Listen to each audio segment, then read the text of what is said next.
to the Talk of the Tribe, Wapsie Valley Warrior Podcast, brought to you by Little Wapsie Communications. Their state-of-the-art fiber network is complete in Fairbank, ready to serve your home or business with the fastest internet in town. Warren Mutual Telephone Company. Serving the area since 1911, Warren Mutual is a modern, independently owned telephone company, providing internet and telephone services to Warren, Iowa, and the surrounding rural area. RTC Communications. They are here to provide high-quality, superior service to you, the customer, by offering great customer service and the services you want and need to work and stay connected with family and friends. This is the Talk of the Tribe podcast, coming to you from the center of Warrior Country. Here are your hosts, Zach Favors and Riker Oberly. Welcome in to episode 23 of the Talk of the Tribe podcast. I'm your host, Zach Favors, joined today by my co-host, Riker Oberly. We're past Thanksgiving. We've got 17 school days left till Christmas break. You can take a sigh of relief. We got out of that big rush of last week, and now we have a big rush of this week ahead of us. Yeah, I agree, but I'm not going to be here. I have another break. This is my only day at school this week because I'm going to Dallas, Texas, to watch the Seahawks play the Cowboys, which should not be very fun for my liking if it goes the way I expect it, but yeah, it'll be a fun time. Yeah, and we'd like to, I guess everyone here, me, Riker, pretty much it. I guess Blake and Berg. Wish you guys a happy Thanksgiving, a happy Black Friday. Cyber Monday today, got all the shopping deals, and the Hawks won over the weekend, and it's always good. We got past it. So today, we're on our last preseason interview. Yep. Basketball starts tomorrow, 1 day away. Wrestling starts on Thursday, 3 days away.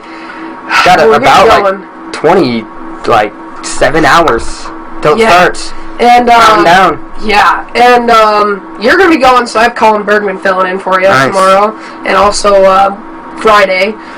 Thursday I'll have me, Blake and I will be doing the wrestling stream, but today it's all about girls basketball. I'd like to welcome in our special guest today, head coach of Wapsie Valley Girls Basketball, Kayla Ott. So how are you? I'm great. Thank you for having me on here, gentlemen. So, right away, last year you guys had a little bit of an early exit in the playoffs. This year, what are you guys adjusting, looking forward to going into a new season? Going into a new season, we have experience. We have a large group of upperclassmen. We have a couple, at least one freshman right now and a sophomore that will be helping our team. Just the fact that we have a heavy group of upperclassmen is going to help us. We just have to continue to play basketball to continue to get experience and get better. Yeah, and for boys basketball, they're a very young team. I don't think they have one, maybe two seniors on that squad. Yeah. But last year, their entire starting five was seniors. Yeah. It's kind of the opposite for you. You have a lot of upperclassmen, you have juniors and seniors. How are you trying to play that to your advantage? With their experience, their knowledge, that will help our team out tremendously. I have 7 seniors, and then I have, 1, 2, 3, 4, 5, 6, maybe 7 sophomores. I don't even know that number off the top of my head, or juniors, excuse me. But just their understanding and their will to want, especially the seniors. Some of them we've had conversations already of this is your last go. So put it out here. Show everybody what you have. Is there any main goals going into the season that you'd like to tell your players? Biggest goal is we need to grow every game. We need to get better at something. I would love to go out and say that we can win every single game, but that's just not going to be the case. That's not a realistic goal because we have a really tough conference. We play a lot of tough schools, but we need to grow and get better every game. The girls have the capabilities, but they also need to believe in themselves and trust. If they can believe themselves, that'll be the biggest thing for us and a great accomplishment. And tomorrow you got AGWSR coming to town. They're coming here to play here, but beyond that, Friday you got Dyke coming into town, and obviously Dyke is one of the best athletic schools in the state right now. They have a very good volleyball team. They're very good at girls athletics. So they won state, by the way. The volleyball team, undefeated. They lost one set the entire season. But how are you trying to not look past AGWSR and look to Dyke and kind of avoid this trap game that is kind of just set up for you? Focus on tomorrow, day by day, quarter by quarter, because we can't control anything. Like, we will show up tomorrow ready to go against AGWSR, then Wednesday we have practice and we'll start talking about Dyke. The girls know that Dyke is good. They know it. Everybody knows that piece, but we can only control what we can control, and that's us, and we're going to focus on AGWSR tomorrow. If you would say, like, looking to AGWSR, is there, like, a small game plan? Don't want to give out too much, but a little game plan? We're going to look to push the ball and pull them out. They have some very good athletes. They did lose one of their better players. She transferred out, and they're still good. They're still athletic. They still play basketball just like we do. So we're just going to look to spread the floor and use our athleticism and our knowledge to get to the rim. As a main piece, we talk about it a lot. We talk about it with probably every coach we brought on here. Fundamentals. WAPSI is a big thing about fundamentals. I've said it a billion times. I'll say it a billion times more. How do you guys kind of learn the fundamentals? How are you guys taking this short turnaround that you have and kind of focusing on those? We do a lot of small things in small groups and in drills. This year I've gotten a lot better at doing more station work, learning from Coach McCowan and what he's doing in practice, breaking it down even more, maybe introducing as a whole group, and then finding drills or coming up with drills to really focus on those pieces and make the girls more successful, and putting them in situations that we know happen in games that they can see and get more comfortable in during practice. Yeah, this volleyball season we had a little thing with Austin Shepard that every game we kind of look at his fit is like a kind of a fit check. I was kind of wanted to do that with you this year. So, like, I guess I'll kind of break it down. Every single home game or what we were broadcasting this volleyball season, we'd always look at Austin Shepard's, like, shirt, pants, shoes, and I guess, for example, on senior night, you wore pink shirt, blue jeans, and that was awesome. One of the best fits of the year. So I guess Riker, if you want to continue, go ahead. Yeah, I guess kind of a heads up. We'll be kind of tracking the fits. So game on. What's the plan for the fit tomorrow? I'm not 100% sure. I'll probably have a polo on as long as the gym is warm. If not, I'll have a quarter zip on. But I'm not sure. I'll probably wear some Air Maxes, and I don't know. There we go. Hey, we got the we're in Air Forces right now. I mean, so that's kind of where I'll be going. Nice. So for communication, we talk about a lot. Basketball is one of the main sports where communicating is key. Without communication, it can lead to a lot of turnovers. It can lead to just them getting on runs. And you don't want that to happen. So how do you force communication between your players? Biggest thing is getting them to talk in drills. We've been doing some rebounding drills, and they have, what I want to say, they are looking for, they're like going in a circle, and they have to decide who they're going to box out on the shot.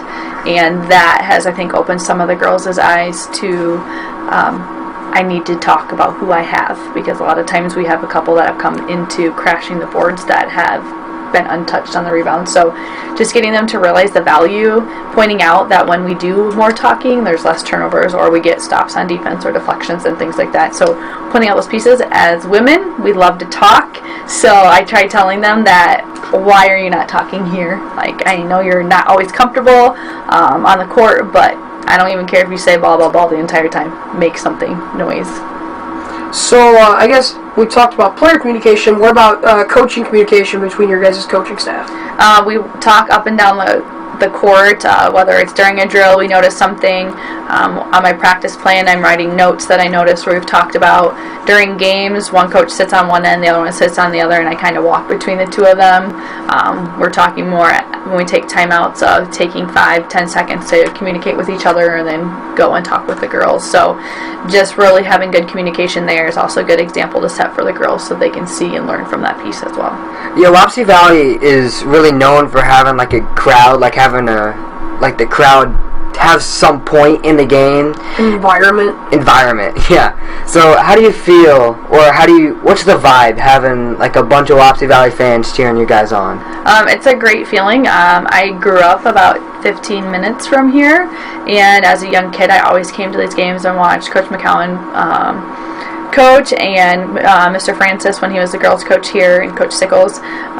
Growing up around here, I know this place can get intense and it can get full quickly. It can get very loud, and Wapsie Valley fans are very passionate about their sport. So it's a great feeling, and just getting the girls to realize that like they are here backing you and to play for them is a great thing, and just getting that belief in the women that we have on the court that this is for a great cause and you're playing, it's for bigger than basketball. And I guess we talked about it, Riker talked about it a little bit during timeouts. I guess you checked on this a little bit, but during a game, I know this is kind of more situational, but during a typical timeout, during like the first or second quarter, or I guess you guys play quarters, correct? Correct. Just thinking of college. But I guess college women's basketball play quarters too. Correct, yeah. Caitlin Clark. But during a typical timeout, what's kind of going through your head and what are you guys talking about? A lot of it at times is just getting the girls to just take a deep breath. They know the game of basketball, but we just have to continue to get that experience, to get that comfortability. So just getting them to slow down is a big thing for them at timeouts for me. Getting them to realize that what they can or can't do, and getting them to just believe in themselves. That's a big thing. I use a lot of timeouts to not necessarily draw up plays or strategize, but just to get them to relax, talk about what's happening, what we're seeing, so that they can make those changes, because sometimes the X's and O's gets to be too much, and we just need to have that discussion and take that deep breath and get back out there and restart. So you talked about it a little bit, Coach McCowan. You talked about watching him as a kid, learning from him. What have you learned and what have you taken away from how he coaches? He's very fundamental in just all the stations and breakdown he has. It starts with his junior high program, having former players coach that. That's a huge thing, because they take what they have learned from him and pass it down. And so just building that community. The boys love playing for him, and so it's one of those things that you look forward to. So that's one thing that we need to get going. Again, with the girls' side, is just getting them to be reinvested in basketball and wanting to play. I'm awful with names. I can't remember a lot of names. So this, I think her name's Courtney Schmidt. Mm-hmm. Yep. How do you feel having? I've been to junior high girls games before, and you know she's coaching there. How do you feel having like former players? I think it's a great thing. Courtney has really invested her time. She comes to our practices at times. She'll come and sit on the bench during our JV or varsity games. Once their season's over in December, a lot of times she'll be at practice learning. She'll come to games and sit on the bench to continue to learn. So she's very eager, and that makes for a great coach, because coaching is not necessarily about what you can do as an athlete, but about your eagerness and your willingness to learn and motivate kids. And some for us, we talk about it a lot during the broadcast, is pace. How are you going to push the pace? If you want to go at a fast pace or kind of a slower, methodical pace, what are you trying to push going into tomorrow? What kind of pace do you want to set right out of the gate? We need to be at a moderate pace. We get going too fast, we will have turnovers. I don't want to go too slow, because then that just allows the defense to get set up. But the girls have been looking really good in transition, so we'll be looking to get going in the break. If we don't have anything, we'll pull back and work our offense around and slow down a little bit and then get back going. Again, going too fast is just not our speed, so we're going to go at a more of a moderate pace. Well, I think it's about that time to get into our first segment. Jeez, Ray. I know this was not there yesterday. I don't know where this came from, but there's a giant pot next to me. So, our first segment is screen time. Okay. Zach asked you before the podcast if you had your phone. Okay. And we're just going to have you check your screen time from yesterday. Just yesterday. People always got apples. I broke it last week. I broke the record. Broke the record. Which I just left my phone on at night. I'm not that addicted to my phone. Just yesterday's screen time. Yep.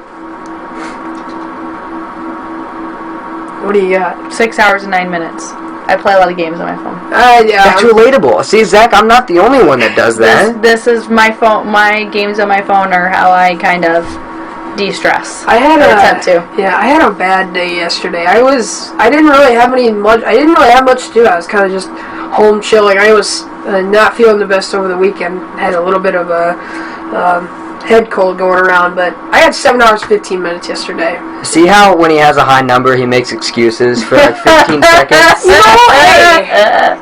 Hey, the only time I've ever made like an actual attempt to make an excuse is when I had the record before you broke it. And plus, whenever you lose, you always make excuses too. Do you want to talk about it? Last week you made an excuse saying you were on your phone, that you left your phone on all night. I don't believe you. So how about that, huh? Well, I'm at 5 hours and 2 minutes. Louise. We talked about making excuses. My phone was dead. It didn't charge overnight, so I leave it on, and then I don't charge it the next night. So it wasn't charged, but you left it on all night? No, that was the night before. I left it on all night, and then I didn't charge it the next night. So I only had it from like 4 o'clock to whenever. That's funny. Okay, well, any last words you got before tomorrow? Nope, it's going to be exciting. The girls have put in a lot of preseason work here. Even before season started, they wanted the gym open quite a bit on Sundays, and that's a great feeling that they want it. So we're going to see some really great things out of these girls. Alrighty, so thank you. It was a pleasure having you on today, and they will start their season tomorrow night against AGWSR. You will not be there. Nope. I will. Come out, support the girls. Also come out, support the boys. They will play right after. I can't really pin down start times. I think you guys start at... We'll start about 6:30. Boys will probably start 7:45, 8 o'clock. There you have it. Thank you, gentlemen. Pleasure having you as always, and I guess that's all for us today. Happy Thanksgiving. Happy Kwanzaa. On the road to Christmas. Play the Christmas music. I don't think we have that. Maybe I'll put it in the outro instead of the fight song. I'll have Christmas music. We'll see. Alrighty, we thank you for watching episode 23 of the Talk Tribe podcast. And until next time, go Warriors!